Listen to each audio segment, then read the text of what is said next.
오늘의 이야기 안녕하세요. 분주하고 때로는 불안한 우리의 삶 속에서 세상이 줄 수 없는 깊은 평안을 갈망해 보신 적 있으신가요? 오늘 우리는 성경 속에서 발견할 수 있는 그 특별한 평안, 바로 하나님의 평안에 대해 함께 나누고자 합니다. 이 이야기가 여러분의 마음에 잔잔한 위로와 새로운 힘이 되기를 소망합니다. 본격적인 시작에 앞서 만약 이 메시지가 여러분의 마음에 울림을 준다면 소중한 분들과 이 은혜를 나누어 주십시오. 좋아요와 구독으로 함께 해주시는 것은 저희가 이 희망의 메시지를 계속해서 전하는 데 큰 힘이 됩니다. 여러분의 삶에 하나님의 축복이 가득하기를 기도하며 이제 오늘의 말씀을 봉독하겠습니다. 오늘 우리가 함께 나눌 성경 말씀은 빌립보서 4장 4절부터 12절까지입니다. 주 안에서 항상 기뻐하십시오. 내가 다시 말합니다. 기뻐하십시오. 여러분의 관용을 모든 사람이 알게 하십시오. 주께서 가까이 계십니다. 아무것도 염려하지 말고 모든 일에 기도와 간구로 여러분이 구할 것을 감사함으로 하나님께 아뢰십시오. 그리하면 모든 지각에 뛰어난 하나님의 평강이 그리스도 예수 안에서 여러분의 마음과 생각을 지키실 것입니다. 끝으로 형제들이여, 무엇에든지 참되며 무엇에든지 경건하며 무엇에든지 오르며 무엇에든지 정결하며 무엇에든지 사랑받을 만하며 무엇에든지 칭찬받을 만하며 무슨 덕이 있든지 무슨 기림이 있든지 이것들을 생각하십시오. 여러분은 내게서 배우고 받고 듣고 본 바를 행하십시오. 그리하면 평강의 하나님이 여러분과 함께 계실 것입니다. 나는 주 안에서 크게 기뻐합니다. 나를 향한 여러분의 관심이 마침내 다시 싹트게 되었기 때문입니다. 물론 여러분은 항상 관심을 가지고 있었지만 그것을 표현할 기회가 없었을 뿐입니다. 내가 궁핍해서 이렇게 말하는 것이 아닙니다. 나는 어떤 형편에든지 자족하기를 배웠습니다. 나는 비천에 처할 줄도 알고 풍부에 처할 줄도 알아 모든 일곳 배부름과 배고픔과 풍부와 궁핍에도 처할 줄 아는 일체의 비결을 배웠습니다. 이는 주님의 말씀입니다. 성경의 핵심 전제 중 하나는 도덕적으로 절제된 마음과 초자연적으로 변화된 마음 사이에는 근본적인 차이가 있다는 것입니다. 단순히 의지력으로 이기심과 불안을 억누르는 것과 성령의 능력으로 마음이 영원히 변화되는 것은 전혀 다른 차원의 이야기입니다. 갈라디아서 5장에는 이 초자연적으로 변화된 마음의 특징들이 나열되어 있습니다. 바로 성령의 열매라고 불리는 사랑, 희락, 화평, 오래 참음 같은 것들입니다. 오늘 우리는 그 중에서도 평안, 즉 화평에 대해 깊이 들여다보려 합니다. 이 고전적인 본문을 통해 우리는 평안의 본질, 평안을 얻기 위한 3가지 훈련, 그리고 사도 바울이 직접 언급한 평안의 비밀에 대해 배우게 될 것입니다. 기쁨의 반대말이 슬픔이나 절망이라면 평안의 반대말은 불안과 두려움, 그리고 우리를 쇠약하게 만드는 걱정입니다. 6절에서 바울은 아무것도 염려하지 말라고 말하며 그 해독제로 하나님의 평안을 제시합니다. 여기서 염려라는 단어는 우리가 사랑하는 대상에 대해 자연스럽게 갖게 되는 관심이나 걱정을 의미하지 않습니다. 이 단어의 원어적 의미는 산산조각으로 찢어지다입니다. 즉, 영혼을 파괴하는 극심한 걱정과 두려움으로 마음이 갈기갈기 찢어지는 상태를 말합니다. 그렇다면 이 모든 것을 잠재우는 하나님의 평안이란 과연 무엇일까요? 첫째로, 그것은 내면의 고요함과 평정심입니다. 11절과 12절에서 바울은 말합니다. 나는 어떤 형편에든지 자족하기를 배웠습니다. 나는 모든 상황 속에서 만족하는 비결을 배웠습니다. 이 말은 곧 어떤 상황에서도 흔들리지 않는 마음의 평형 상태를 유지하게 되었다는 뜻입니다. 잠시 바울의 상황을 생각해 봅시다. 오늘날 우리는 마음의 평정을 얻기 위해 돈을 씁니다. 상담을 받고 약을 먹고 여러 가지 방법을 동원합니다. 고작 청구서 문제나 직장 상사와의 갈등, 연애 문제 같은 일상의 스트레스 앞에서 말입니다. 하지만 바울은 지금 감옥에 갇혀 고문과 죽음을 앞두고 있습니다. 그러면서도 그는 그 끔찍한 현실을 향해 미소 짓는 비결을 배웠다고 말합니다. 그가 원래부터 강인한 사람이었을까요? 나는 원래 이런 사람이요 라고 말하지 않습니다. 그는 배웠다고 말합니다. 이것은 그에게도 자연스러운 것이 아니었다는 뜻입니다. 이 평안은 타고난 재능이 아니라 훈련을 통해 얻어지는 것임을 암시합니다. 둘째로, 하나님의 평안은 단순히 두려움이 없는 상태가 아닙니다. 그것은 무언가로 채워진 상태, 특히 보호받고 있다는 강력한 감각입니다. 7절은 하나님의 평강이 너희 마음과 생각을 지키시리라 라고 말합니다. 여기서 지키다라는 단어는 군사 용어입니다. 마치 강력한 군대가 성을 둘러싸 외부의 침략으로부터 완벽하게 보호하는 모습을 연상시킵니다. 성벽 밖에 거대한 군대가 주둔하고 있다면 우리는 약탈자의 위협 없이 깊은 잠을 잘 수 있습니다. 이처럼 하나님의 평안은 우리 마음을 든든하게 지키는 수비대와 같습니다. 세상은 우리에게 평안을 얻기 위해 부정적인 생각을 없애라고 조언합니다. 그 생각은 하지마. 나쁜 생각은 버려. 하지만 이것은 종종 현실을 외면하는 것에 불과합니다. 기독교의 평안은 나쁜 생각을 억지로 지우는 것이 아니라 살아있는 능력, 즉 하나님 자신이 우리 삶에 들어오심으로써 얻어집니다. 현실이 얼마나 끔찍한지 직시하면서도 그 현실을 뛰어넘어 승리하게 하는 힘을 얻는 것입니다. 저는 목회자로서 비극적인 상황에 처한 성도들을 많이 만나보았습니다. 사랑하는 가족을 예기치 못한 사고로 잃는 것만큼 끔찍한 상황은 없을 것입니다. 보통 그런 일을 겪으면 세상에 홀로 내던져진 듯한 무력감과 취약함에 시달립니다. 하지만 놀랍게도 어떤 그리스도인들은 바로 그 순간에 정반대의 경험을 합니다. 하나님이 함께 계시며 모든 것이 결국 괜찮아질 것이라는 이성적으로는 설명할 수 없는 깊은 보호받음의 감각을 느낍니다. 폭풍우가 몰아치는 해안가에서 거대한 파도가 바위를 덮치는 모습을 본 적 있으신가요? 집채만 한 파도가 바위를 삼킬 때 저 바위는 끝장이다라고 생각할 수 있습니다. 하지만 파도가 물러가고 나면 바위는 1인치도 움직이지 않은 채 그 자리에 굳건히 서 있습니다. 사도 바울의 삶이 바로 그 바위와 같았습니다. 매질, 돌팔매질, 배신, 죽음의 위협이라는 파도가 끊임없이 그를 덮쳤지만 그는 결코 무너지지 않았습니다. 그는 말합니다. 이 평안은 타고난 재능이 아닙니다. 당신도 배울 수 있습니다. 그렇다면 이 강물과 같은 평안을 우리 삶에 흐르게 하기 위한 구체적인 훈련 방법은 무엇일까요? 바울은 3가지를 제시합니다. 바로 생각하기, 감사하기, 그리고 사랑하기입니다. 첫째, 생각의 훈련입니다. 8절을 보십시오. 무엇에든지 참되며, 무엇에든지 경건하며, 무엇에든지 옳으며, 이것들을 생각하라. 바울이 여기서 참되고 옳은 것이라고 말할 때 그것은 막연한 긍정적 사고를 의미하는 것이 아닙니다. 이것은 성경이 가르치는 핵심 진리, 즉 교리를 의미합니다. 하나님은 누구신가? 인간은 어떤 존재인가?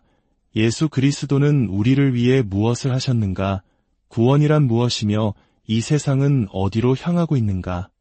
바울은 바로 이 진리들을 깊이 생각하라고 말합니다. 이것은 세상의 방식과는 정반대입니다.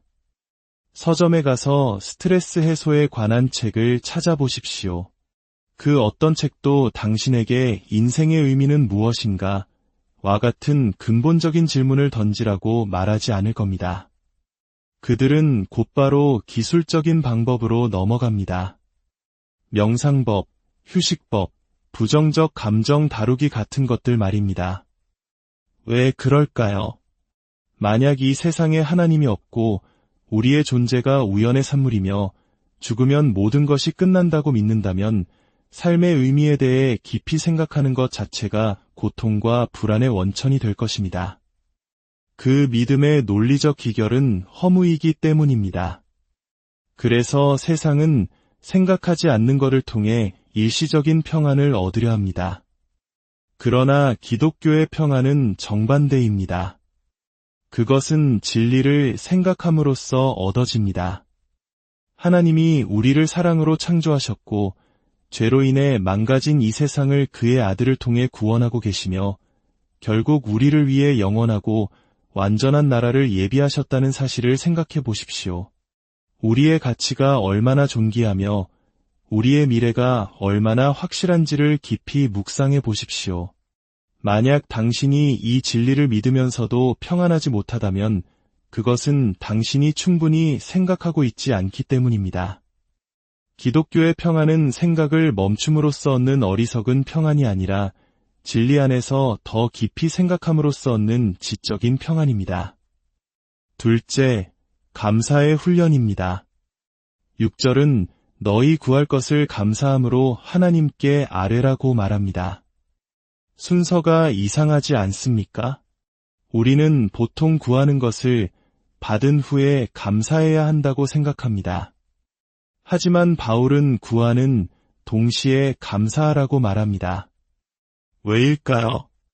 그것은 우리의 삶이 전적으로 하나님의 손에 있음을 인정하고 그분이 어떤 방식으로 응답하시든 그것이 최선임을 믿기 때문입니다. 로마서 8장 28절은 하나님을 사랑하는 자, 모든 것이 합력하여 선을 이루느니라 고 약속합니다.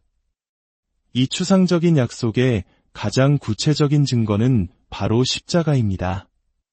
예수 그리스도께서 십자가에 못 박히시던 그날 제자들은 절망했습니다.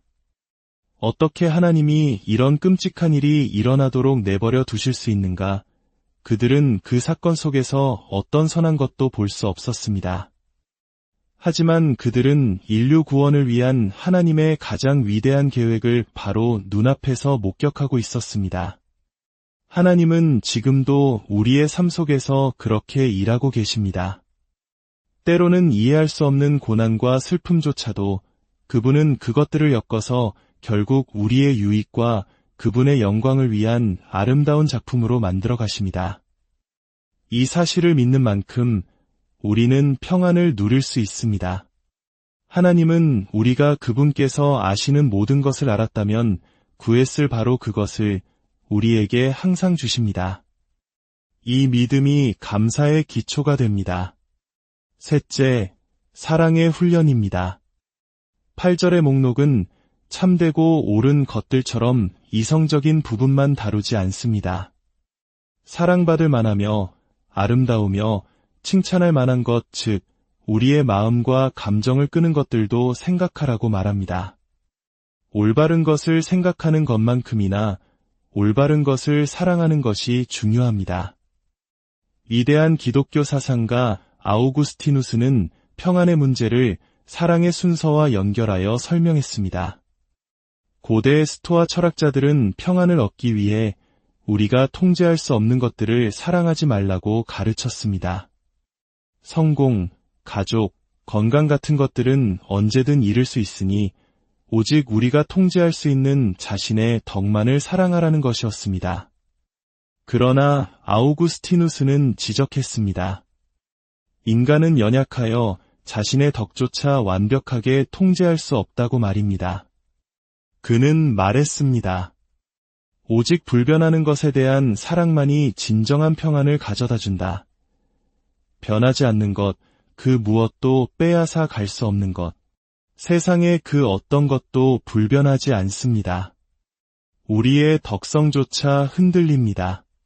그러나 단 하나 영원히 변치 않는 존재가 있습니다. 바로 하나님입니다.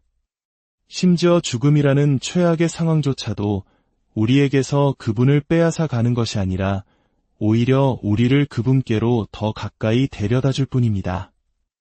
우리의 마음이 평안하지 못한 이유는 변하는 것들을 사랑하기 때문입니다.